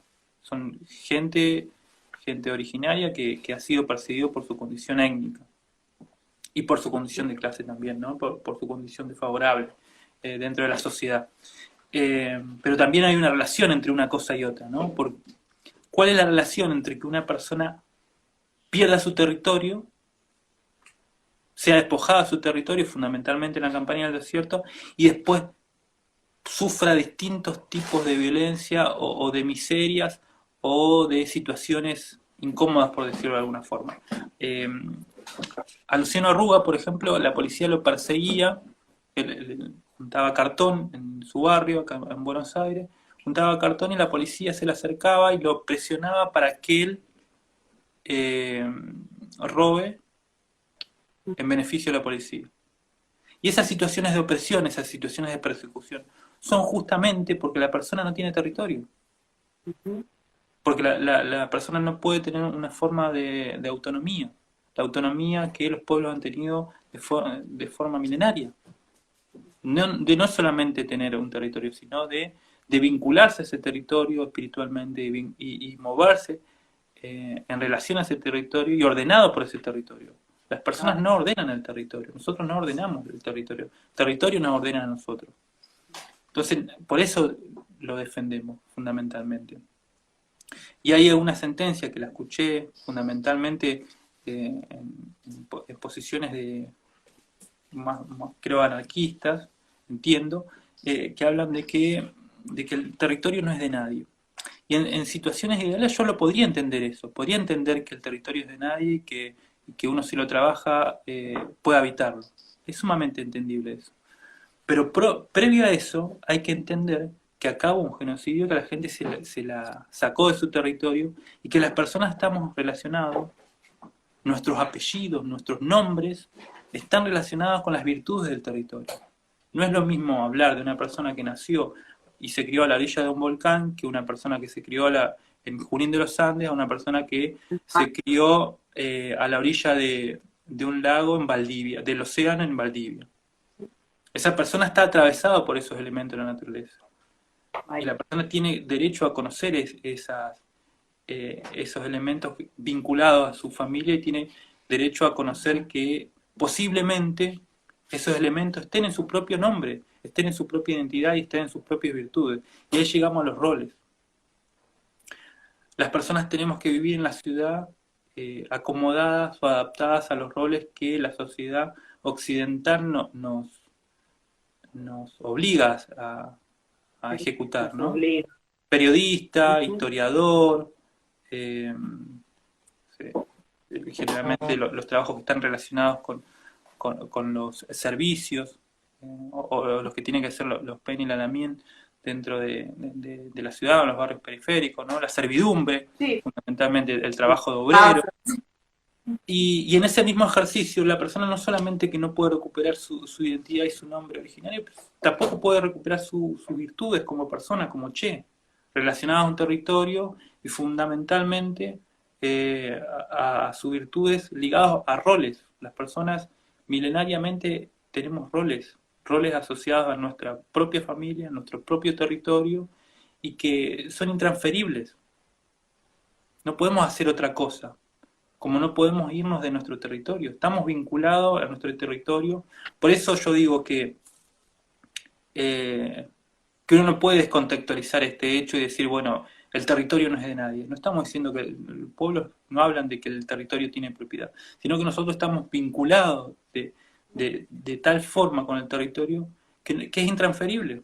Yo no me puedo ir a vivir a otro lugar y permanecer toda la vida ahí, sin sentir una afectación. Yo siempre cuento en los talleres o en seminarios, cuando yo vine a Buenos Aires, la primera época, hace más de 10 años, yo sentía mucha tristeza y se extrañaba mucho Neuquén, el primer año. Y me iba siempre acá a Puerto Madero, que no es el lugar más amable, pero era el único lugar donde podía ver el agua de forma más cerca. Y me quedaba ahí, pero no entendía por qué yo, estando triste, me iba a ese lugar. Y ahora, 15 años después, entendí que yo lo que estaba buscando era el Limay, el río Limay, porque yo me crié, nací ahí, estoy relacionado a ese elemento de la naturaleza y está relacionado también a mi familia. No puedo desprender ese elemento de mi vida y no entender que seguramente mis virtudes están asociadas a esos elementos. Nada de esto que estamos hablando jurídicamente está problematizado a la hora de entender o reconocer el historial de violencia que sufre un joven víctima de gatillo fácil y víctima de una desaparición forzada. Ni siquiera está problematizado, digo, uno lo problematiza en términos sociales, comunicacionales y culturales, lo de la condición de clase. No lo discute, bueno, fue el capitalismo oprime de tal forma que siempre son afectadas las personas en una peor o en una situación más incómoda de poder. Bien, pero en términos jurídicos no se problematiza eso, no hay una sentencia. Hay una sentencia, por ejemplo, el contexto de violencia de género existe. Hay un precedente jurídico donde dice que dentro de los femicidios la persona fue asesinada en contexto de violencia de género. Y eso forma parte de un agravante y forma parte de una jurisprudencia dentro de Argentina, que capaz en otro país no ocurre eso. Ahora, no es lo mismo pensar a una persona que ha sido perseguida y desaparecida por su condición de clase y por su contexto social y político, que eso sí está un poco más problematizado, a decir que fue una persona víctima de persecución étnica en un contexto de genocidio. No es lo mismo, pero para llegar a eso, para llegar a esa definición, para llegar a ese grado de problematización, tenemos que reconocer que acá hubo un genocidio, y socialmente todavía no se está problematizando eso. No se habla de que hubo un genocidio que todavía está activo, que todavía está activo, que todavía está funcionando y que opera de la misma forma. Es decir, la policía, los agentes de seguridad, los agentes estatales, contemplan a las personas de la misma forma que contemplaba el Estado Nacional hace 140 años a nuestros mayores. Con el mismo desprecio, acusándolo de lo mismo, los vagos, los salvajes, las personas incapaces, alcohólicos, personas incapaces de progresar, capaces de tener una vida civilizada, incapaces de que tienen que tener sí o sí un tutor, si no hay vida posible con esta gente. Infantilizarnos. Estos discursos los tiene hasta del mismo Sarmiento hasta Roca, y en la actualidad también se habla. Digo, hay personas que en las universidades siguen reivindicando a Roca, siguen reivindicando a los Fortines, siguen reivindicando la identidad patriótica nacional. Cada vez que se resignifica, revaloriza, cada vez que se posiciona la identidad patriótica en la Argentina, en un país que todavía no reconoce el genocidio, se está favoreciendo y se está reproduciendo un acto genocida. ¿Sí? Se está reproduciendo y se está reconociendo de forma no consciente de que el genocidio es posible y es viable, ¿no? Claro. Aparte de esta construcción de país, ¿no? Es aceptable, ¿no? Porque justamente lo que estábamos hablando, de esa violencia aceptada por no reconocer el genocidio. Entonces yo me pregunto, con todo lo que estaba hablando del sistema judicial y todo eso, es evidente el racismo que hay dentro de la ideología, ¿no?, del sistema judicial. Porque, los olvidos, o que no nos contemplen, tienen que ver con toda una construcción ideológica de dónde tiene la raíz el sistema judicial y la justicia, ¿no? Usted bien lo nombró, toda la construcción del derecho penal que viene de romano, ¿no? O sea, entendamos que justamente Roma tenía experiencia en genocidio y en usurpación de territorio, entonces no por nada la base viene de ahí. Yo porque siempre me remito a las estructuras más, como más del origen, ¿no? Entonces entender eso, y es evidente que no van a contemplar esas cosas porque tienen que ver justamente con su raíz genocida y justamente una ideología racista, ¿no?, hacia cómo nos ven y cómo ven nuestras identidades. Nosotros sabemos muy bien cómo nos miran con asco cuando uno va a denunciar o determinadas cosas. Usted que hablaba con respecto a la violencia de género y a las carátulas que hay ya, realmente cuando uno va a denunciar la violencia de género, recibís más violencia, porque el sistema está hecho así, ¿no? Entonces justamente son como parches, ¿no?, que van poniendo, diciendo, no, pero nosotros vamos a reparar esta violencia, pero en realidad están siguiendo y reproducen la violencia otra vez. Si estamos hablando de la violencia de género, el sistema judicial es bastante patriarcal en ese sentido, y también lo que estamos hablando también tiene que ver con el racismo dentro de la institución judicial. Entonces, primero habría que reconocer el racismo que hay para entender por qué no se contemplan nuestras identidades preexistentes.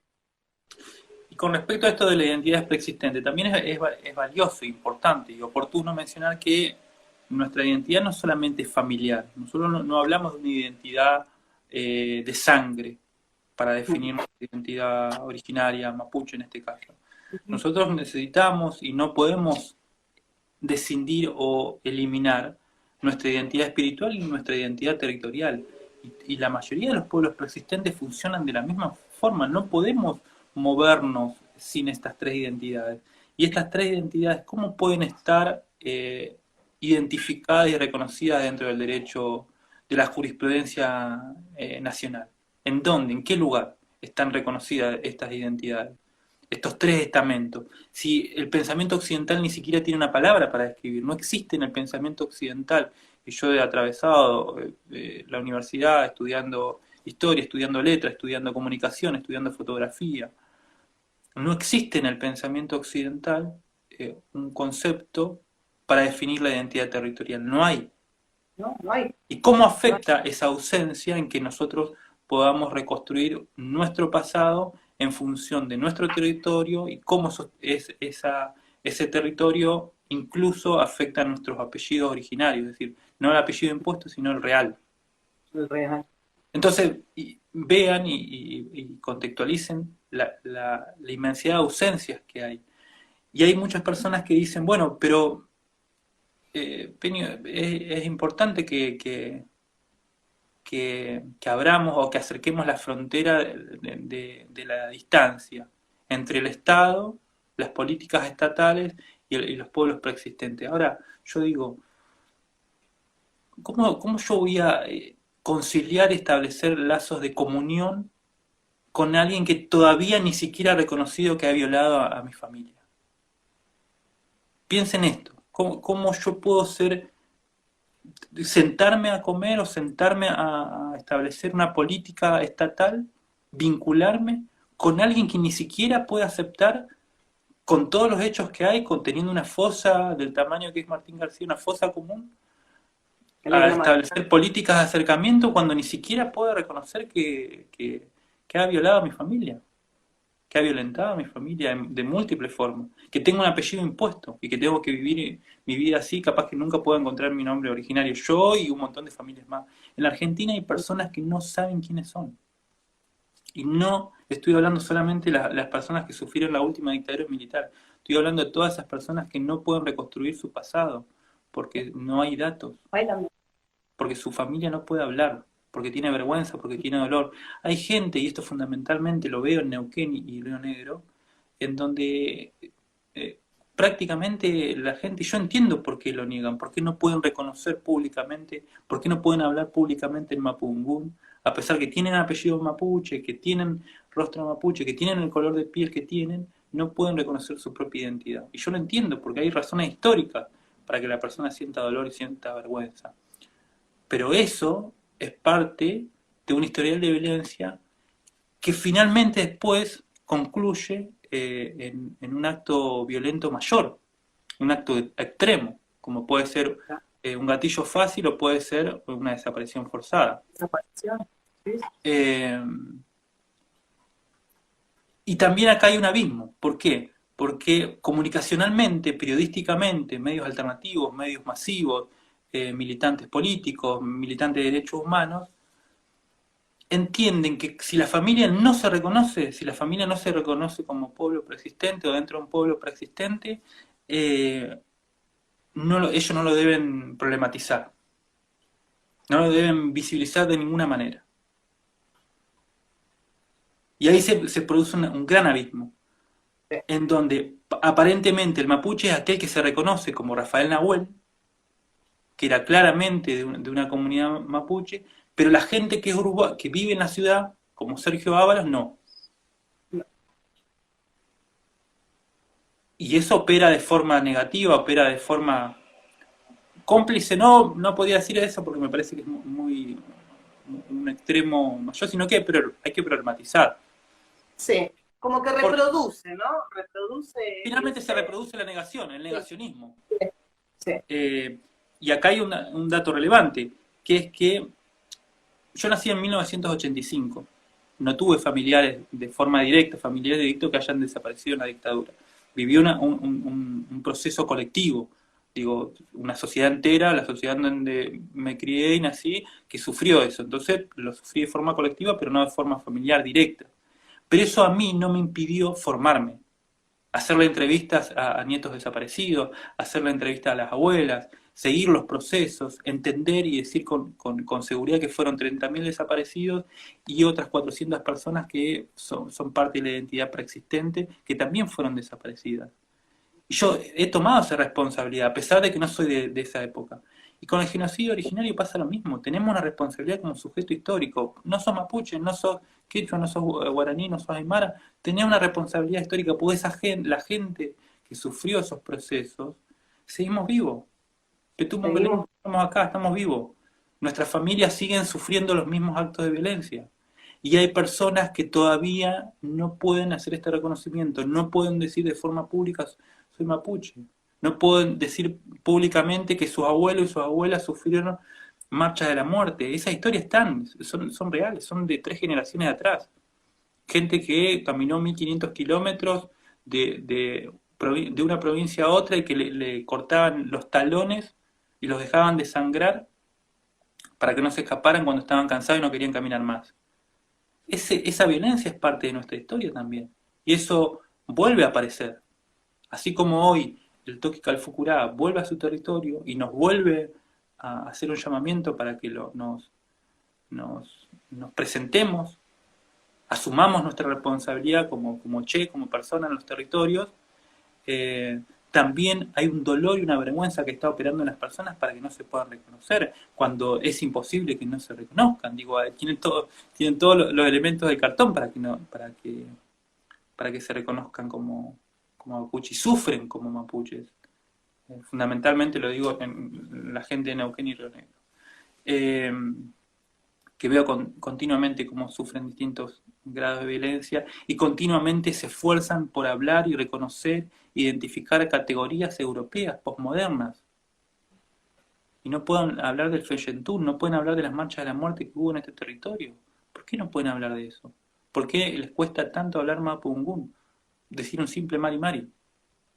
Personas inclusive que tienen apellido mapuche, eso lo tenemos que problematizar, tenemos que hacer esos reconocimientos, tenemos que dejar de pensar como gente blanca, no somos gente blanca. Valorar, sí, y lo es interesante lo que está diciendo, porque también es de valorar, ¿no? De valorar el pensamiento, a ver, como te dijo gente blanca, el pensamiento occidental sobre el nuestro, ¿no? Porque eso también lleva a esa autonegación, ¿no? Siempre estando valorando a otras personas cuando tal vez un lamien te está compartiendo harto kimun y vos no lo estás valorando y preferís valorar el pensamiento o la ideología occidental, ¿no? Entonces, yo escuchándolo me pongo a pensar, ¿no? ¿Por qué nos hicieron este olvido masivo y este olvido tan violento, impuesto, esa violencia, ¿no? ¿Por qué no nos podemos reconocer? ¿Por qué no nos dejaron reconocernos? Y todavía hasta el día de hoy está pasando. Entonces yo también pienso que tiene que ver con el poder, que tiene que ver con un poder impuesto mediante la violencia. Entonces es como despertar, ¿no? En un mundo donde te habían dicho de que había libertad de expresión, que te habían dicho que vos podías estar en cualquier espacio, que lo podías ocupar, que si estudiabas podías llegar a determinada situación, o si te esforzabas en el trabajo, y llegan y empezamos a ver muros por todos lados, ¿no? Límites y fronteras, ¿no? Esas fronteras también que nos pusieron como países, ¿no? Porque nuestro Gualmapu venía de mar a mar, ¿no? De océano a océano, y nos empezaron a dividir, nos empezaron a hacer enemigos entre los mismos lamien, de Urumapu, de Puelmapu, o sea, y empezaron a romper toda esa comunidad, o a ver, vamos a decirlo, ese tejido social que teníamos, ¿no? Entonces yo me pongo a pensar, justamente con lo que está diciendo, de por qué generaron eso.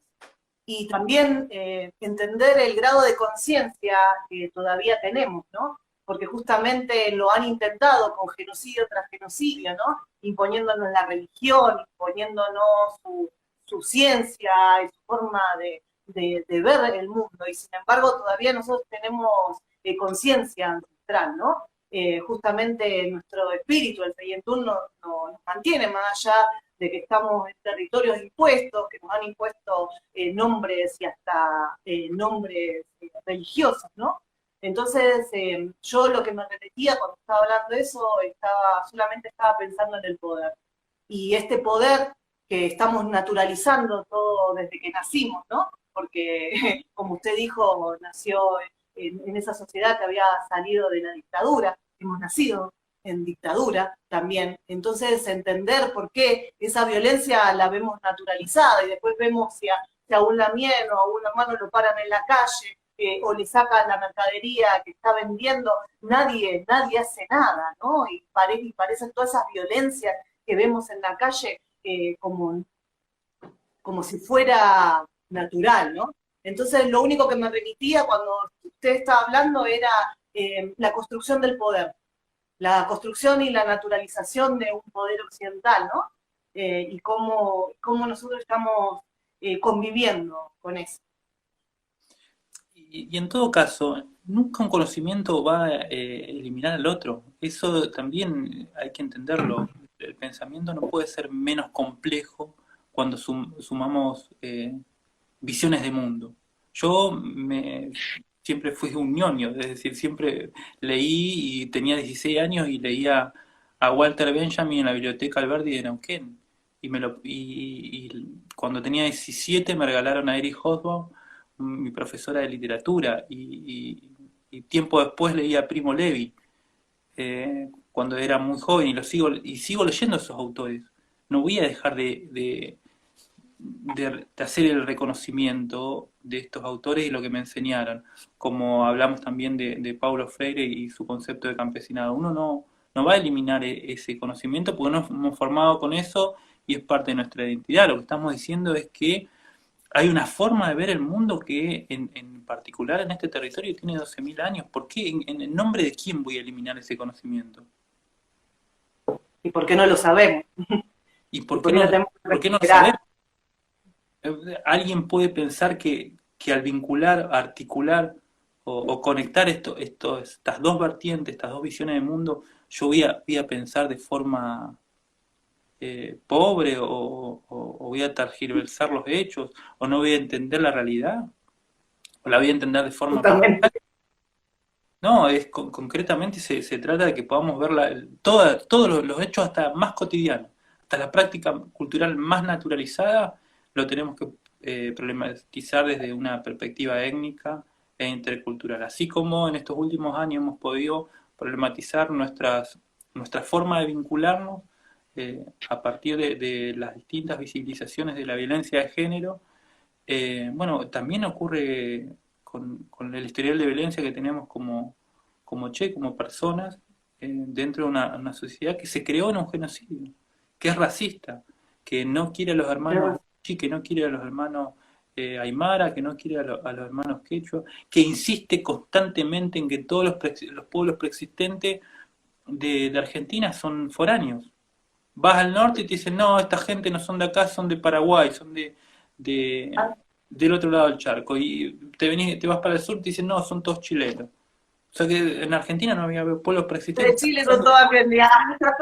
Y en Chile son de este lado. Entonces, ¿cuánto tiempo vamos a estar con esos discursos?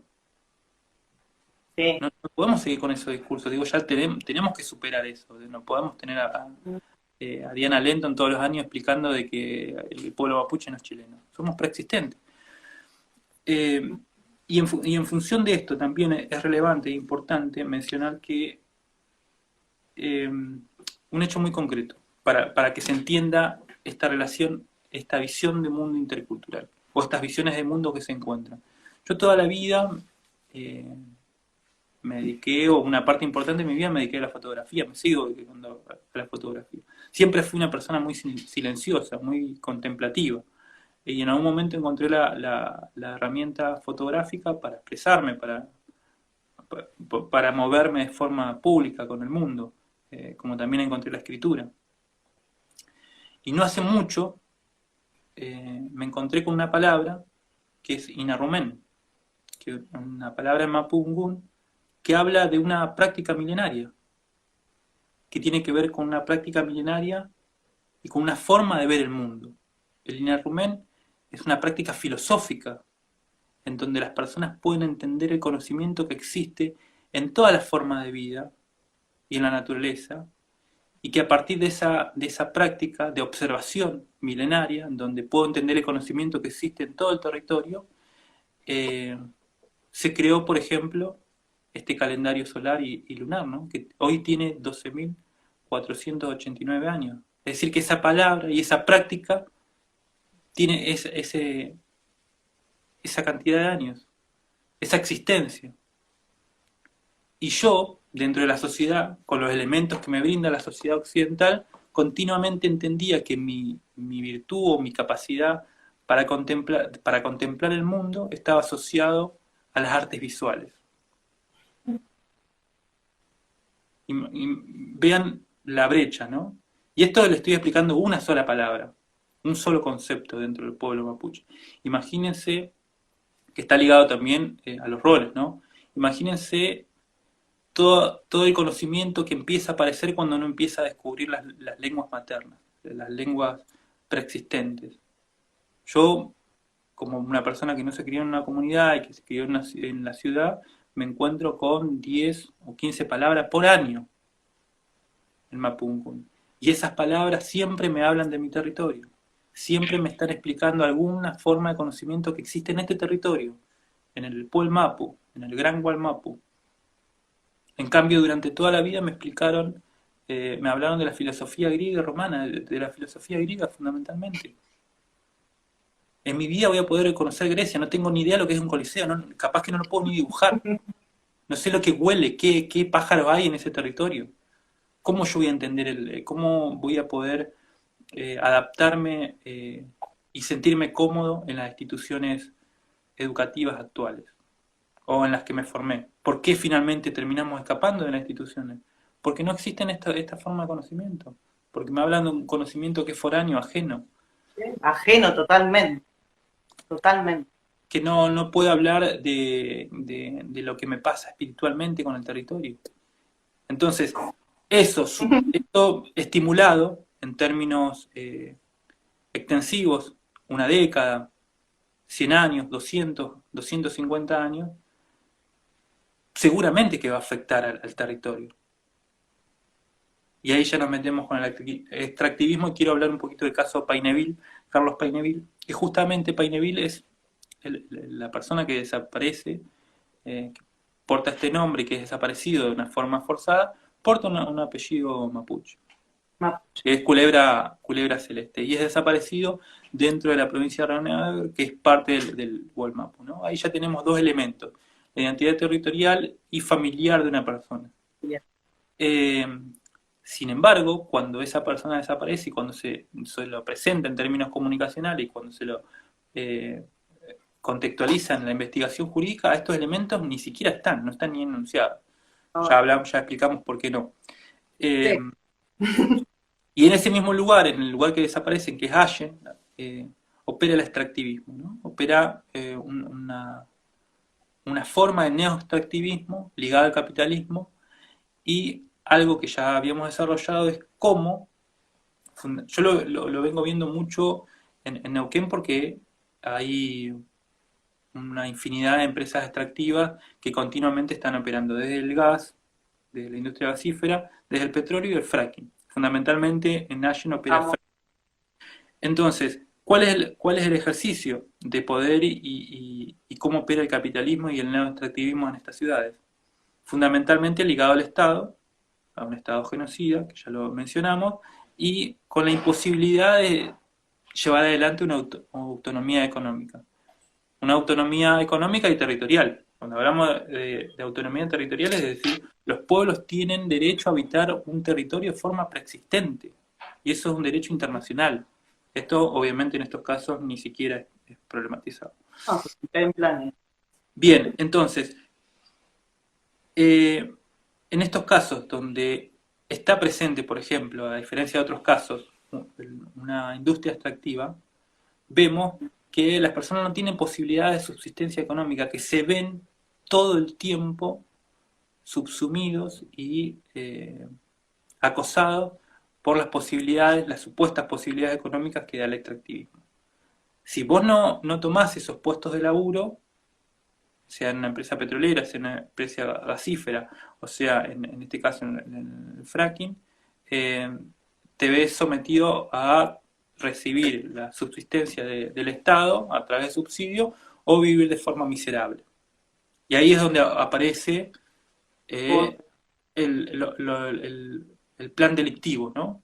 ¿Por qué las cárceles en la actualidad están atravesadas por personas preexistentes, por personas de piel oscura? Uno entra, y yo he trabajado en cárceles fundamentalmente acá en José Lan Suárez, y he estado en cárceles de San Martín de los Andes y en Neuquén, y la gente que está dentro de los ámbitos de encierro son gente de piel oscura, gente originaria, que está imposibilitada históricamente de habitar un territorio, de poder desarrollar sus virtudes como su rol ancestral, ligado al territorio y ligado a su historia familiar. Eso ya hablamos que no está ni siquiera problematizado, pero también es parte del contexto que hay que hacer para entender estas formas de violencia, porque algunas personas son eliminadas por su solo hecho de ser. Y ahí volvemos al genocidio otra vez. Y volvemos a esto de tiempo espiral, y que no es lineal, y que el genocidio siguió activando, ¿no? Todo el tiempo. Y eso que nos han hecho creer que ya pasó, que la historia tiene un fin, ¿no? Y cómo se va reproduciendo también en nuestro propio cuerpo, ¿no? Porque toda esa violencia que estábamos hablando, la cargamos en nuestro cuerpo y también lo cargamos en nuestro espíritu, ¿no? Entender eso, por eso yo también cuando hablaba de por qué no hay reconocimiento y hay una autonegación, es porque también lo cargamos en nuestro espíritu, ¿no? Cargamos con toda esa violencia. Por eso es muy importante lo que estamos compartiendo también. Estas desapariciones forzadas, estos gatillos fáciles que tienen que ver con nuestras identidades existentes, ¿no? Entender que hay un montón de casos, y hay un montón de casos que todavía no se hablan, o también un montón de casos de violencia que quedaron en el silencio, ¿no? En los territorios. Eso también, no porque se sepan algunos, son todos, ¿no? Justamente la violencia racista activa así hasta el día de hoy en los territorios, ¿no? Nos contaban que desde Chubut que están viviendo situaciones, la verdad, de persecución ahora en estos días, ¿no? Y cómo a las comunidades todavía ahora las siguen allanando, y hay violencia que justamente está justificada desde el mismo Estado, de la misma justicia, ¿no? Entender esto es también recuperar nuestra identidad preexistente, nuestra identidad ancestral.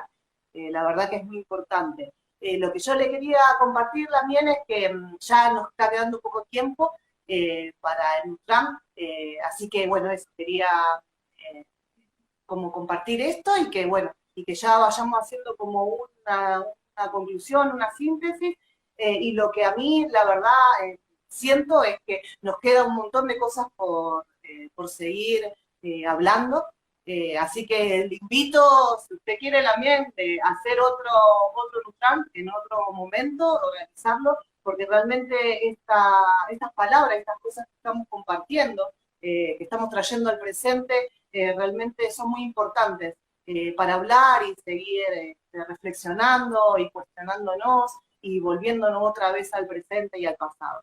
Así que no sé qué le parece a usted la mía. Sí, May, Feley, apaño. Quería hacer el cierre, entonces, si tenemos tiempo, de volver a reafirmar esto de que es una responsabilidad como sujetas históricas,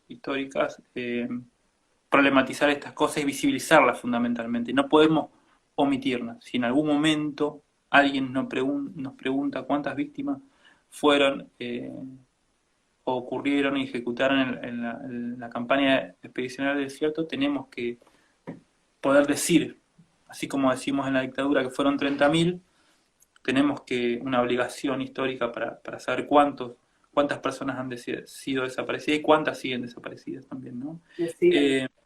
Personas mapuches y no mapuches. Tenemos hay un montón en estos últimos 5 o 10 años, hay un montón de materiales de producción que se están haciendo tanto en Gulumapu, como en Chile, como en Argentina, de historiadores, de investigadores, de personas que están investigando concretamente el proceso genocida dentro de Argentina. No podemos hacer esa omisión, no corresponde. Ya a esta altura no corresponde porque, aparte pueden correr el riesgo de quedar en offside como pasó con la última declaración de Alberto Fernández, ¿no? Digo, eso fue si bien a uno le causa un poco de risa en su momento, mirando en retrospectiva, marcó un tiempo, hace 5 años atrás, capaz que decía la misma burrada y nadie se iba a espantar tanto. Bueno, porque de hecho lo hizo Cristina Kirchner y hizo Mauricio Macri.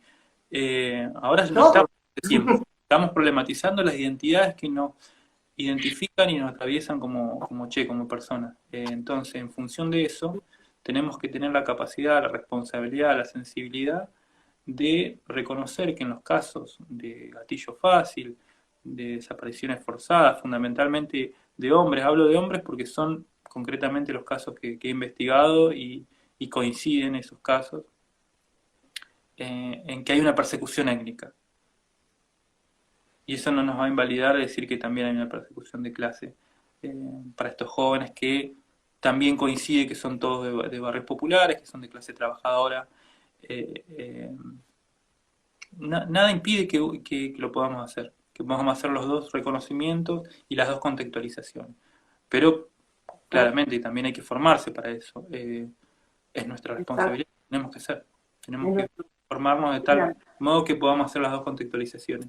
Eso en principio, repetí las dos consignas comunicacionales que trabajo, Memoria, Verdad y Justicia, también para el genocidio iniciado en 1876, sería otra de las consignas. Y bueno, muchas gracias también Mañón por la invitación. Me parece que estos espacios se tienen que seguir fomentando, tienen que seguir estando, seguramente nos vamos a encontrar en otra instancia comunicacional, y entiendo que también es importante que seamos nosotros mismos, nosotras mismas, las personas que problematizamos y que mencionamos nuestra propia historia y la historia de nuestra familia finalmente, ¿no? Sí, la verdad que es muy importante porque, nuestra palabra, tanto tiempo ya se han apropiado y han hablado por nosotros y por nosotras, que también es importante este mismo hecho de estar compartiendo la palabra y de estar, manejando las herramientas comunicacionales que muchas veces se nos han negado, ¿no? Y estamos aprendiendo, estamos teniendo experiencias sobre esto. Voy a traer al presente una de las desapariciones forzadas y de asesinato de una Lamien, la Lamien Macarena Valdés. Ahora el 22 de agosto se cumple 5 años de su asesinato, y justamente la Lamien la asesinaron por defender su río de la represa. Entonces acá volvemos a tener persecución, volvemos a hablar de racismo, empezamos a hablar también de lo que es cómo nos violentan cuando empezamos a defender nuestro territorio, cuando empezamos a defender el agua de la contaminación, de las empresas extractivistas. Es muy importante también tener memoria, ¿no?, de estos hechos. La Lamien es de Gulumapu, pero para nuestra convicción, todo nuestro pueblo mapuche, no hay fronteras. Y eso también es reparador y hay que reconstruir el corte que nos hicieron como pueblo, ¿no? que nos han dividido con las fronteras occidentales o de los Wincas. Entonces, entender esto también es reparar y reconstruir nuestra identidad ancestral. Por eso también yo le voy a invitar, hay que seguir hablando sobre esto, reparar justamente el silencio que nos han impuesto.